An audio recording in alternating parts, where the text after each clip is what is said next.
अनाथों के नाथ, गरीबों के नाथ की धरा से मैं स्वरूप द्विवेदी आपका वंदन अभिनंदन करता हूँ। 33% आरक्षण मिलने के बाद हमने एक कार्यक्रम की शुरुआत की थी कि महिलाओं के संबंध में शख्सियत का एक ऐसा कार्यक्रम रखें जिससे महिलाओं की जो शख्सियत है वो उभर करके सामने आए। जो महिलाएं वास्तव में जमीन पर काम करती हैं, किसी दल में काम करती हैं या किसी भी पेशे में वो समाज के बीच जाकर के काम करती हैं, ऐसी महिलाओं से बातचीत करना, उनके मन के उद्गार को जानना। तो आज ऐसे एक खास कार्यक्रम में छत्तीसगढ़ की प्रदेश महामंत्री हमारे साथ हैं विभा अवस्थी जी, और इनसे जानेंगे कि इनका प्रवास जो चित्रकूट में लगा है उन पे चित्रकूट आकर के कैसा लगा और महिलाओं के बारे में उनके अपने क्या विचार हैं। बहुत बहुत स्वागत है आपका फुल स्टॉप में। जी, चित्रकूट में आकर मैं बड़ी प्रसन्नता से हूँ क्योंकि सुबह से मेरी बहनें मेरे साथ लगी हुई हैं। हम राष्ट्रीय नेतृत्व आदरणीय माननीय श्रीनिवासन जो हमारी राष्ट्रीय अध्यक्ष हैं, उनके निर्देशानुसार हम सारी प्रदेश की अलग-अलग प्रदेशों से बहनें प्रवास पर आई हैं। तो मेरा सौभाग्य रहा है कि मुझे छत्तीसगढ़ धार्मिक और सांस्कृतिक और संस्कार धानी में आने का अवसर मिला है। और यहाँ की बहनें जिस तरीके से मुझे मेरी ट्रेन 8 बजे पहुँची और वो 7 बजे पहुँच गई थी, तो उनकी सक्रियता मुझे दिखती है। और लगातार हमारे संगठन में कार्यक्रमों की एक सूची है, जो हमें निरंतर 2 दिन तक करना है। और अलग-अलग कार्यक्रम हैं जिसमें अलग-अलग विधा की महिलाओं से या सरकार की जो केंद्र सरकार की योजनाएँ हैं, जो लाभार्थी बहनें हैं या स्व-सहायता समूह की बहनें हैं, हम उनसे चर्चा, परिचर्चा और छोटे-छोटे कार्यक्रमों के माध्यम से चर्चा उनसे के मुख्य संपर्क बिंदु बढ़ा रहे क्या हैं। होंगे उन महिलाओं से? जब आप उनके बीच में जाएंगे तो क्या चर्चा करेंगी, क्या बातें करेंगी, क्या बताएंगी उनको, या उनसे क्या जानने का प्रयास करेंगी? उनके कुछ कष्ट जानेंगी, दुख जानेंगी, तकलीफ जानेंगी, क्या होगा वो चर्चा का मुख्य विषय? देखिए, हम अभी एक प्रोग्राम से आ रहे हैं, रसनी करके एक स्थान है, वहाँ पर हम लाभार्थी सम्मेलन और स्व-सहायता समूह की बहनों से मिलकर आ रहे हैं। हमने उनको केंद्र सरकार की योजनाओं के बारे में अवगत कराया। पहले तो हमने पूछा उनसे कि आपको क्या-क्या लाभ मिल रहा है जिसके कारण आप यहाँ पर आई हैं लाभार्थी बनकर। बड़े गर्व और शान से उन्होंने बताया कि हमें आवास मिला है, शौचालय मिला है, गैस मिला है और हम स्व-सहायता समूह में काम करती हैं, 15,000 हमको समूह बनाने के लिए मिला है। फिर धीरे-धीरे छोटे-छोटे लघु व्यवसायों से हम जुड़ने का प्रयास कर रहे हैं करके। तो ये बड़ी गर्व की बात है कि हमारे आदरणीय प्रधानमंत्री जी, जो केंद्र की योजनाएँ हैं, वो धरातल तक उत्तर प्रदेश के इस चित्रकूट स्थान पे पहुँच रही हैं। और वो भी रसनी से हमें पता चला जब हम नीचे स्तर पर आकर देखिए ऊपर स्तर पर तो सभी बातें आती हैं, सभी बोलते हैं कि योजनाएँ आई हैं, लेकिन असली बात तो तब होती है जब हम धरातल पर जाकर देखते हैं। तो धरातल पर जब आप जाकर देख रही हैं तो 33% आरक्षण जो अभी नारी शक्ति वंदन अधिनियम जारी हुआ है केंद्र सरकार के द्वारा, उसको लेकर के क्या बातचीत हुई? क्या आम महिलाओं में इसका हर्ष है? और वास्तव में एक बड़ा सवाल ये खड़ा होता है कि क्या आम महिलाओं को 33% उस आरक्षण का लाभ मिल भी पाएगा, या फिर पहले की तरह परंपरागत रूप से जैसे बड़े नेताओं के घर की पत्नियां चुनाव के समय चुनाव लड़ जाती हैं, ये अपवाद स्वरूप हमेशा से होता आया है, तो ये बदलाव आएगा इसमें?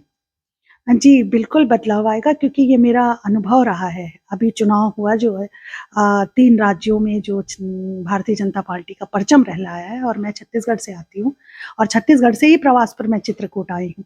तो मेरा बड़ा अच्छा अनुभव ये रहा है कि ये तीनों सरकार जो तीनों राज्यों में आई है, वो निश्चित ही नारी शक्ति वंदन जो हमें मिला है 33% आरक्षण उसका और दूसरा जो जैसे मध्य प्रदेश में लाडली बहना है, तो छत्तीसगढ़ में जो विवाहिता बहनें हैं हमारी, उनको पर मंथ के हिसाब से सालाना 12,000 का देने का है।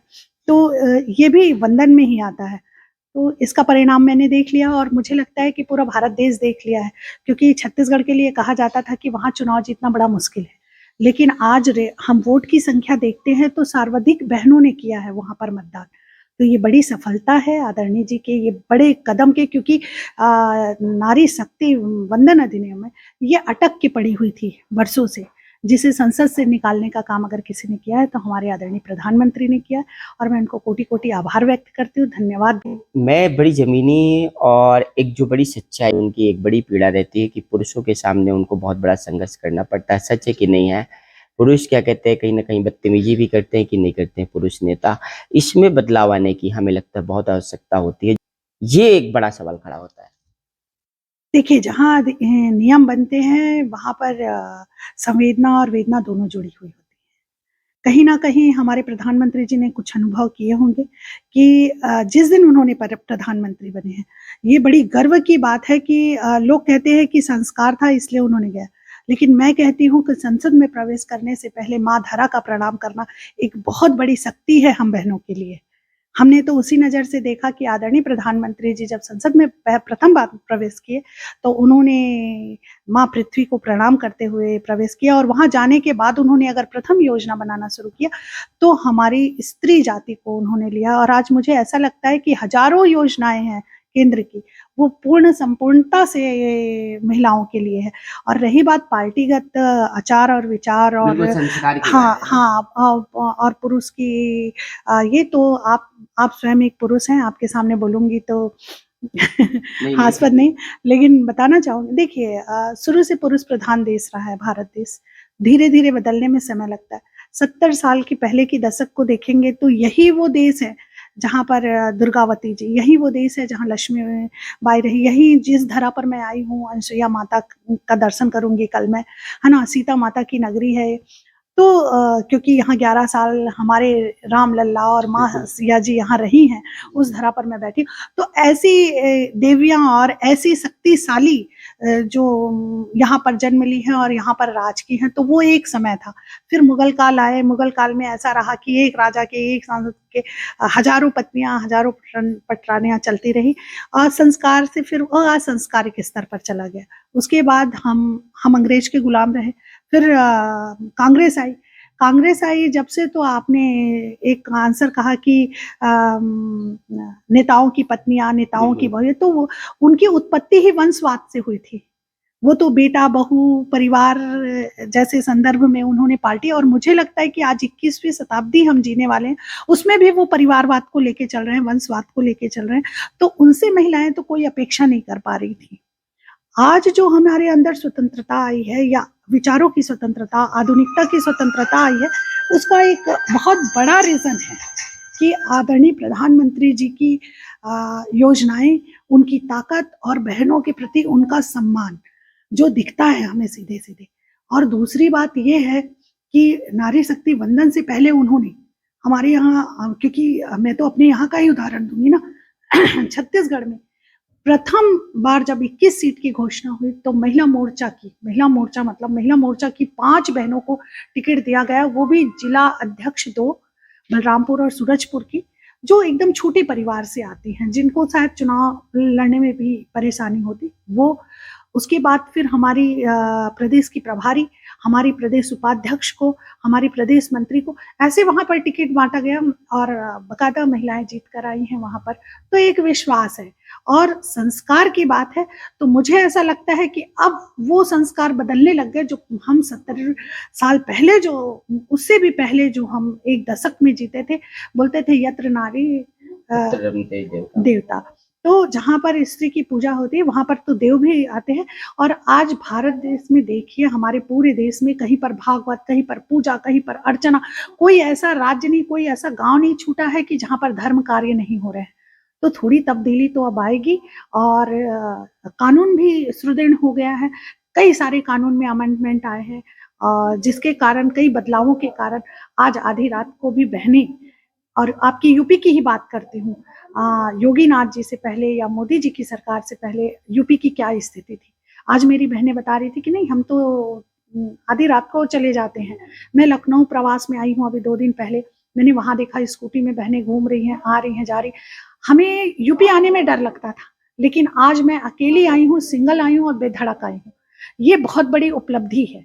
और मुझे लगता है कि पुरुष प्रधान की बजाय अब देश हम पूरक होके चल रहे हैं, और स्त्री पुरुष समानता के अधिकार के साथ चल रहे हैं, और संवेदना और वेदना को लेकर चल रहे हैं। तो निश्चित ही एक अच्छा, सुदृढ़ और स्वस्थ राष्ट्र बनाने में, स्त्री हो या पुरुष हो, एक ऊंचाई पर जाने के बाद आपकी आंखों में, आपके व्यक्तित्व में सत्यता दिख जाती है, जिसके लिए सारी दुनिया आपके सामने नतमस्तक करती है। तो देखिए, छोटे छोटे कांटे, छोटे छोटे पत्थरों से डर कर, अगर इन पत्थरों के मार को झेलने से डर कर हम बैठ जाएंगे, तो फिर नारी शक्ति कहाँ दुर्गा, कहाँ काली, कहाँ लक्ष्मीबाई बन पाएंगी। तो बिल्कुल ये थे हमारे साथ विवस्थी, जिन्होंने बहुत शानदार तरीके से बहुत सारी अच्छी बातें कही हैं और भारत में नारियों के गौरवपूर्ण इतिहास को भी शानदार तरीके से इन्होंने प्रकाशित किया है। तो कुल मिलाकर के अगर देखा जाए तो आजादी के 75वें वर्ष में अमृतकाल, जिसको भारतीय जनता पार्टी कहती है, हम नहीं कहते हैं, लेकिन अमृतकाल में नारियों को जरूर 33% आरक्षण के साथ एक अमृत जरूर दिया गया है। लेकिन बड़ी बात होगी कि आगे आगे क्या होगा, कि इस आरक्षण का लाभ वास्तव में सामान्य नारियों को मिल पाएगा या नहीं मिल पाएगा, इसकी हम पूरी पड़ताल कर रहे हैं, कि या फिर वही पद्धति चलेगी कि नेताओं की घरों की जो पत्नियां हैं वही लाभ लेती रहेंगी। तो बने रहिएगा फुल स्टॉप में हमारे साथ।